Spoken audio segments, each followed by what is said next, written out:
Hello, I'm Yu Min Kim. I'm going to introduce COVID-19 detection kit based on PCR method, identifying as many infected individuals as possible and then isolating them is the most effective way to prevent disease transmission. So need of diagnostic tool has emerged. However, many of diagnostic methods have lengthy assay time or lead for bulky instrumentation or inferior accuracy. Here, nanoBME of Yonsei University has developed nanoPCR which could detect COVID-19 virus in 17 minutes.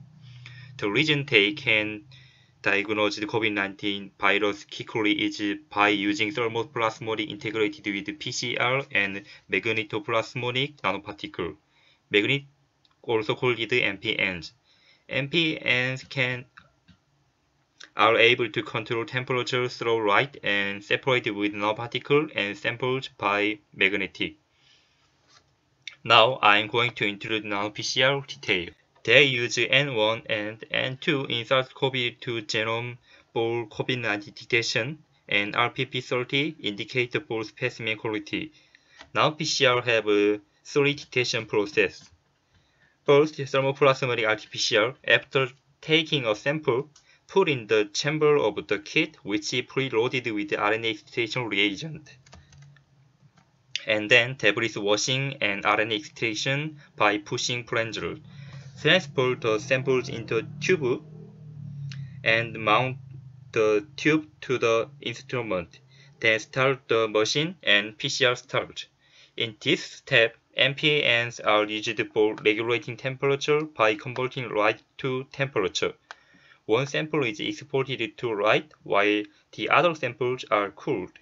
Heating rate is 30.17 degrees Celsius per second and cooling rate is 4.94 degrees Celsius per second. The temperature is controlled by irradiating the light and this allows RT-PCR. This process takes 11 minutes. And then remove MPNs from samples using external magnetic field. After removing MPN, fluorescence signal detection is performed in 20 seconds. This is the summary of nanoPCR workflow. Now take a look at closer MPN, the core of nanoPCR. MPNs are composed of 60 nanometer magnetic core and 12 nanometer aluminum, and in figure A, right, it is shown in detail through elemental mapping through energy dispersive X-ray spectroscope and stabilization of MPNs. They were coated with phosphine sulfonate ligand, and when coated in this way, it is stable for up to 1 year without aggregation. And MPNs showed plasmonic resonance at the wavelength of 535 nanometer, which shows that is also effective for laser diode used in this system of 532 nanometer. Under the magnetic field generated by external NDFEB magnetic, MPNs cluster through dipole-dipole interaction, which increases the overall hydrodynamic size. This feature enables to quickly clear MPNs from solution, facilitating the interference-free fluorescence detection. About the mechanism, results, and evaluation. A volumetric heating source is used. The entire sample heated up quickly because of shining light on this. Here the temperature profile of solution. The laser diode with a wavelength of 532 nanometer matches closely to the maximum absorption of MPN.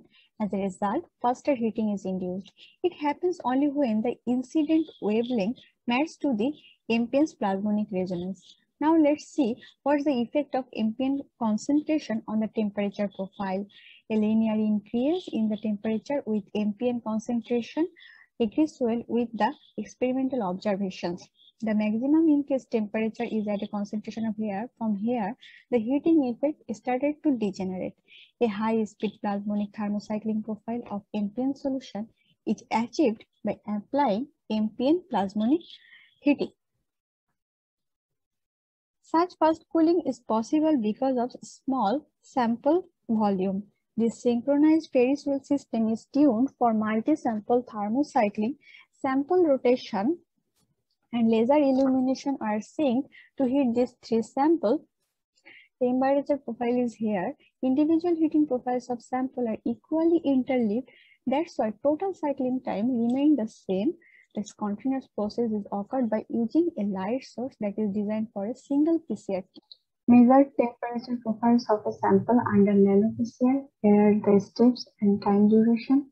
Testing with target genes confirmed that this reverse transcription produced sufficient number of complementary DNAs. Gel electrophoresis images of PCR products from the nanoPCR and a 2-hour conventional device. All of the bands were detected identically for both methods, but with 5-minute conventional PCR, no band was detected. Completing the RT-PCR reaction, the nanoPCR system automatically moved a magnetic array to the Ferris wheel and read out the fluorescence signal. Let's see this process from this video.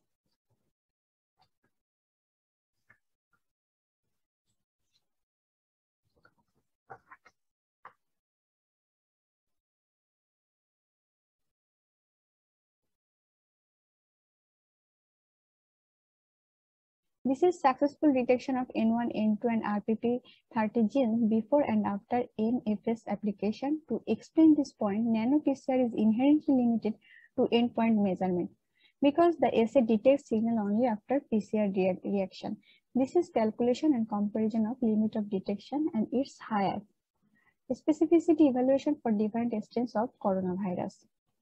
Let's view the ultimate use of this system. It's a design of clinical study, nanoPCR, and the 2-hour system. Same probes are used for both systems.